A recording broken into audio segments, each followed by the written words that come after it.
Hey everyone, welcome back to the channel. My name is John and this is your Modern Tech Breakdown. Today I'm taking a look at the news that Microsoft has decided to revive the controversial AI-powered Windows recall feature.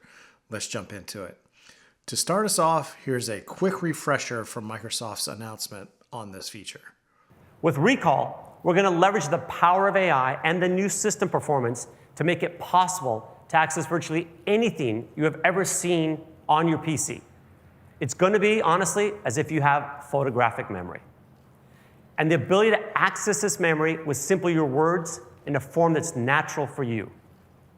And Recall is only going to be possible on these advanced PCs. So Recall is a new Windows feature for the Copilot Plus PC laptops that takes and stores screenshots of everything you do on your laptop.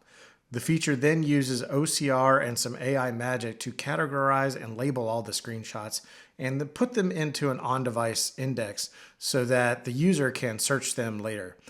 And to be fair, Microsoft has been very clear from the beginning that all this processing would occur on the device and would not communicate with the cloud.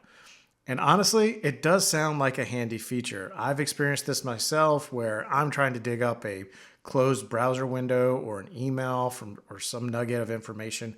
I think this tool would be helpful. However, as helpful as it could be, there are some problems. First off, a researcher discovered that data was stored in a plain text SQLite database that could be accessed anytime the user is logged in.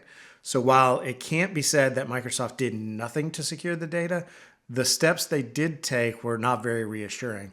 And second, the feature itself is very risky regardless of how many security safeguards are put in place. Can you imagine stepping away from your laptop with this feature turned on? Anyone could, within just a few seconds, search your entire browsing history, any files you've ever opened. This feature represents an amazing honeypot of information, and it's so easy to use that it's far too risky, in my opinion, to use. So at this point, Microsoft has gotten a ton of heat over this. And as a result, they have decided to turn the feature off by default, which was a good step. But that wasn't enough. There was still a lot of outcry. So Microsoft then decided to outright cancel the release of the feature.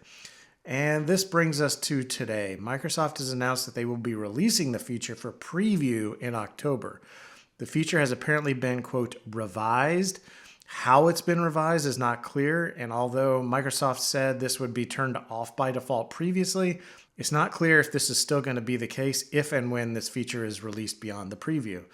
So I think Microsoft needs to tread carefully here. They're clearly pushing Recall through in spite of a lot of pushback. Wall Street is pushing all tech companies to continue to make progress on AI, but also Microsoft has some pressure to make these ARM-enabled Copilot Plus PCs successful. And it seems that they've been selling okay to maybe perhaps very well.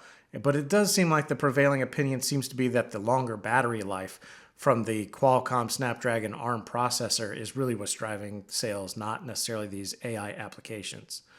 But considering that Microsoft is continuing forward with this feature after so much outcry, I think it's safe to assume this is going to be a wide release at some point. So what does that mean for you? I think for the personal home user, I think it's up to you to decide if you want to have the risk of such an enormous honeypot of information sitting on your Windows machine. For corporate users, I think you have to turn this off. There's way too much chance that it could scoop up company confidential information or perhaps sensitive personal information that an employee could use in a lawsuit. So with that, I'll leave it there for today. As always, thanks for watching. Please like, comment, subscribe, and I'll catch you next time.